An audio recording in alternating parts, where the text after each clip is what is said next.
Well, it's that time of year again where we prepare ourselves for the Money in the Bank pay-per-view, which probably in 2018 is the best stipulation match that WWE still has. Hell in a Cell, still good but kind of weird. Elimination Chamber comes and goes. King of the Ring don't even exist anymore. Money in the Bank, it's exciting, it makes you feel good, you get passionate about it, and you always want to know who is going to win that magical briefcase of love. So as it is a big pay-per-view, there's only one thing to do, and that's to run down every single damn match on the card and try and predict who's going to win. And some matches are actually quite hard to choose a winner from. My name is Simon Miller. This is WhatCulture. Let's predict Money in the Bank 2018. So we'll start with the Bludgeon Brothers versus Gallows and Anderson for the SmackDown tag titles, and I do believe this has now been confirmed to be on the pre-show, and that doesn't surprise me at all because not even Tuesday nights have given two hoots about this. We've barely seen the Bludgeon Brothers and we've barely seen Gallows and Anderson. I mean, we had that one singles match between Anderson and Luke Harper, but aside from that, this may as well have been killed behind the sheds with a shotgun. And that's also really weird because at one point in time, Harper and Rowan had some really good momentum. Like after WrestleMania 34, I know the match was decent at best, but I was like, oh, what are they going to do? Maybe they'll run through the whole tag division.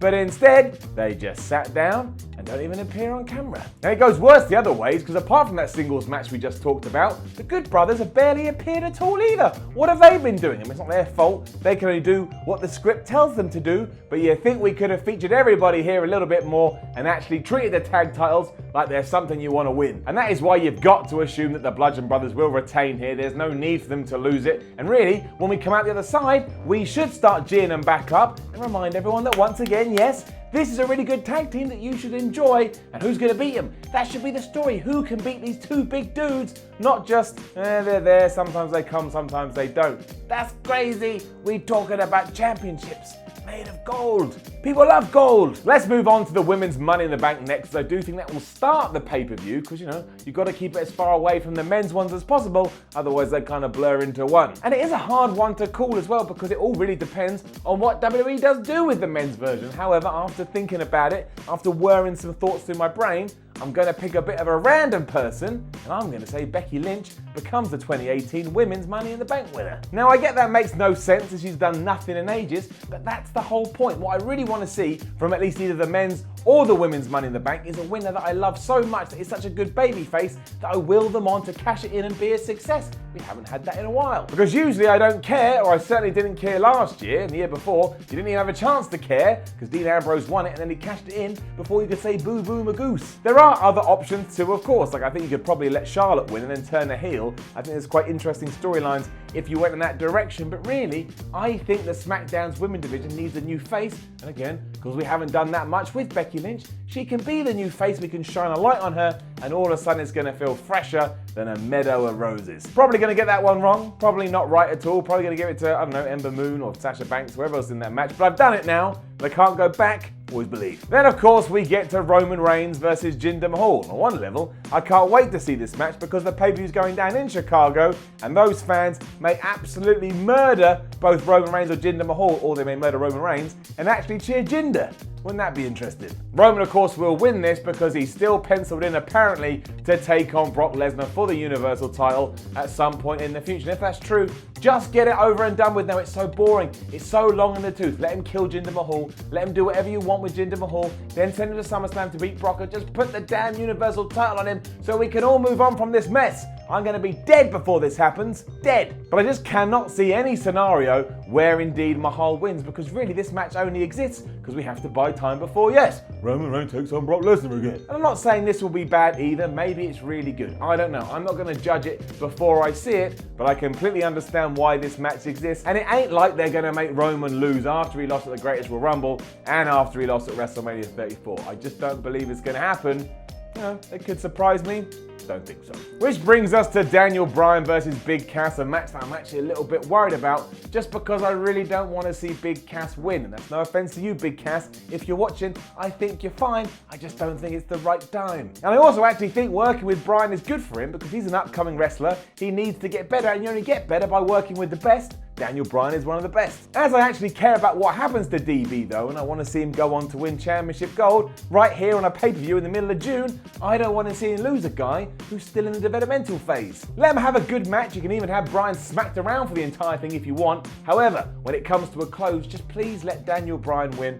It can even be by a fluke if that's the only way we can do it. I don't care as long as Daniel Bryan has his hand raised. And this is really hard for me because deep down I don't think they will. I actually do think they're going to put Big Cass over Daniel Bryan. However, here I'm going to go with my heart because without my heart I wouldn't be alive. So I'm saying Daniel Bryan, even though I think I'm already wrong. Kind of excited to see Seth Rollins take on Elias for the Intercontinental Championship though, and it would be fair to say that within the ring, Elias hasn't done much since he got called up from NXT, but that's what this could be. It could be his coming to town party. Everything he's done on promo working with his guitar stuff has been awesome, so make sure he has a really good showing here, and you can do that with Seth Rollins because Seth Rollins is great, and then all the pieces of the puzzle may start to come together. You can use Money in the Bank to completely finish the article known as Elias, then a few months down the line, he'll be the complete pro wrestler, and who knows what the future holds then. Plus again, yeah, he's working with Seth Rollins, who right now has all the momentum in the world. He feels like a star, the fans are behind him, and every time he does get in the ring, he's doing something amazing, and slowly but surely, he's making that IC belt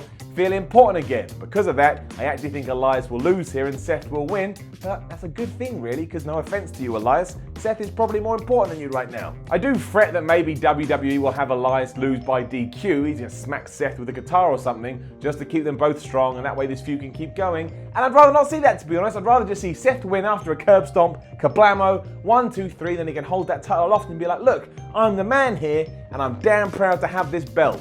But, you know, as long as Seth comes away with the title, I don't mind, so I'm going to say Seth Rollins wins. And then there's Bobby Lashley versus Sami Zayn. And really, does anybody actually care about this? Mostly because the build has been so weird. I mean, we saw some men in drag, which I know we all want to see. And even though I actually enjoyed what they did on Raw this week with the obstacle course, overall, it's just been one big bust. And really, I can kind of foresee what's going to happen here. At least I think I can. Sami Zayn's going to get killed by an irate Bobby Lashley. I mostly think this because he's a massive dude in a company that loves massive dudes, hence the massive dude is probably going to win. And also, as WWE's shown us time and time again, they see Sami Zayn as dispensable, so he'll be dispensed here, and he'll be dispensed by Bobby Lashley. To be honest, the win for me here will be Zayn not being squashed, because they always squash Zayn, and they shouldn't. He's really good. But yeah, just to underline the fact, Lashley wins, and if it goes longer than 5 minutes, I'll be happy, because it means Sami has survived death. Right, if you'd asked me a few days ago before I'd seen SmackDown this week if I thought Carmella was going to lose to Asuka, meaning Asuka regained her women's title,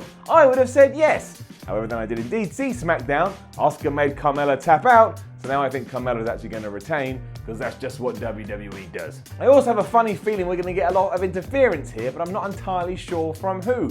Maybe the Iconics get involved, maybe the Riot Squad, they all beat up on Asuka, but either way, yeah, she ain't walking away with the title, which sucks, because ever since WrestleMania 34, all of her momentum has been picked up and chucked down the toilet, then Vince McMahon came across and he flushed it, and down it went into the sewer. However, a screwy finish kind of works, because I imagine that WWE wants to keep Carmella's heat high, and that will do it, and also you protect Asuka, because she didn't lose clean. So I get it, I just don't like it, but yeah, again, wrap it up, so there's no confusion, and everyone knows what I'm saying, Carmella retains the belt. Although technically, that means Asuka wins, because Carmella will get DQ'd, so I'm also saying that too. Don't forget that. Right, honestly, fair play to you, WWE. Regardless what any of us think about Nia Jax versus Ronda Rousey, as I stand here today, I really don't know who's going to win. You've actually got me torn, and given that's the point of pro wrestling, you get 2 thumbs up, but not A up, because that's the wrong show. The smart choice seems to be that Rousey is going to get screwed over because of interference from Stephanie McMahon or Natty, because they've continually teased that over the last few weeks. Maybe they've teased that too much